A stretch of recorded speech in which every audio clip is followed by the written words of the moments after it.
Buenas, estamos hoy visitando el criadero de un compañero, que es una de las actividades más bonitas que podemos hacer con la afición. Estamos viendo aquí un jaulón con canarios, por ejemplo, de la raza Rizado del Sur, que no es una raza muy habitual, por ejemplo, en España.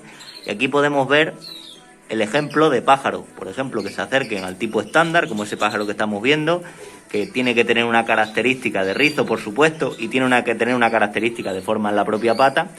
Y luego pájaros como este propio ejemplar, que es hembra, y que tiene unas características que no concordarían con el estándar de la raza. Por ejemplo, lo más evidente, la falta de rizos, pero que casualmente tiene bastante vínculo genético con estos pájaros. No nos pensemos que tienen una diferencia, digamos, física importante, sino que pertenecen, digamos, a la misma raza. Lo que pasa es que ese ejemplar evidencia... Y son hermanos, precisamente, que es el detalle más llamativo. Ese ejemplar evidencia unas características acordes con el estándar, por ejemplo ese, que tiene mucho tamaño, y esta hembra presenta unas características diferentes. Una cosa llamativa de este tipo de pájaros, del rizado suizo, que es un poco anecdótica, es que el rizado suizo en la jaula de concurso presenta una postura todavía más estirada que lo que presentan ahora en jaulas de color. Se presenta una postura en la cual el cuerpo se establece una especie de línea, con la cual la pata de estos pájaros, cuando se pone en concurso, ahí se ve perfectamente, ejerce, digamos, una posición muy recta. Esto provoca muchas veces, a nivel clínico, que tengamos pájaros de este tipo que tengan lesiones en la zona del propio hueso por doblar demasiado, digamos, el codo hacia adelante. Es decir, en vez de tener la rodilla, por así, flexionada así, que sería una posición normal, la tienen hacia afuera. Y eso es una patología habitual en este tipo de pájaros, en los cuales son muy estandarizados o los que tienen unas características de este tipo. Luego aquí podemos ver imágenes del voladero del propio criador y podemos ver ejemplares reproductores de esta misma raza, ese que estamos señalando, que tiene unas características muy buenas.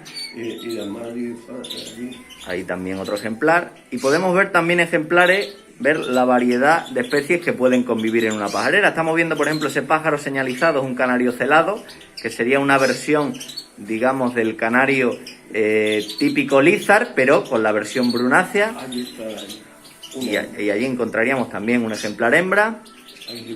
Luego también podemos ver pájaros gibosos, que es una raza muy típicamente española que tenemos ahí. A la mayoría de criadores les llama la atención por la forma tan extraña. No es un canario atractivo para muchos, sin embargo es un canario que tiene muchos seguidores, tanto en lo que es sobre todo en la zona de Sevilla, que es muy habitual esa afición, y también, por ejemplo, en zonas como en las Islas Canarias. También es un pájaro muy llamativo en ese aspecto. Y luego es curioso porque son pájaros que no resultan atractivos para muchos, pero sin embargo tienen unos precios de cotización muy altos. Esos pájaros pueden llegar a tener unos precios bastante desorbitados, pese a lo poco atractivo que puedan parecer para muchos criadores.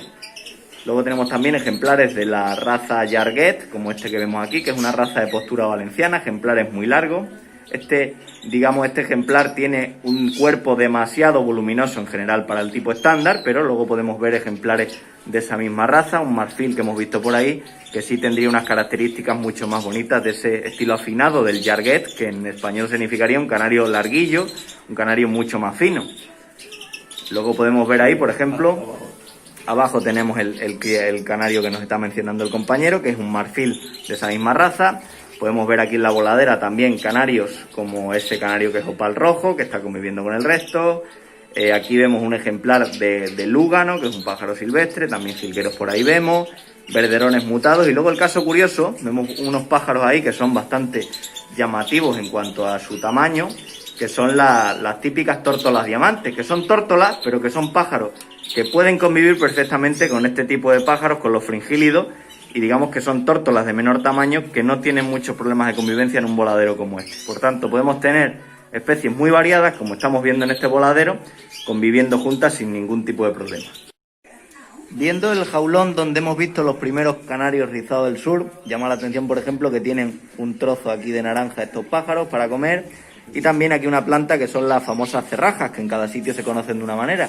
Con el tema de la fruta, muchas veces hay criadores, la fruta más habitual que se utiliza es la manzana, seguramente, pero con la fruta muchas veces los criadores piensan y ocurre que cuando un pájaro no está acostumbrado a comerla, no la aprovechan, ¿vale? Y ocurre muchas veces, por ejemplo, la naranja es muy interesante con los pájaros, hay muchos vídeos hablando de ella, sobre todo por el aporte de vitamina C, incluso algunos criadores lo suministran en gotas directamente al agua. La vitamina C es un buen estimulante inmunológico, con lo cual en épocas bajadas de defensa, como por ejemplo el invierno, puede ser interesante. Pero, por ejemplo, muchos criadores comentan que cuando les ponen naranja los pájaros no la comen o les cuesta mucho. Realmente al principio es un producto en concreto que les suele costar, pero luego en cuanto se acostumbran, como vemos, tienen el aprovechamiento tanto de la propia vitamina C como luego de la fibra, con lo cual es un alimento interesante por esos dos aportes. Las cerrajas también, misma idea, son hierbas de campo que los pájaros, si no están acostumbrados a comerlas, les cuesta bastante, pero en cuanto, digamos, usan habitualmente este tipo de hierbas, las vuelven a utilizar también perfectamente. Y luego un detalle también, con esto estamos viendo aquí, como es un criadero interior, estamos viendo que utilizan tiras de ley. Hace unos años los criaderos interiores, lo decíamos mucho, tienen problemas y tienen dificultades. Mira, aquí estamos viendo perfectamente cómo queda la naranja una vez comida. Al principio, como digo, les cuesta, pero luego, fíjate, la devoran perfectamente.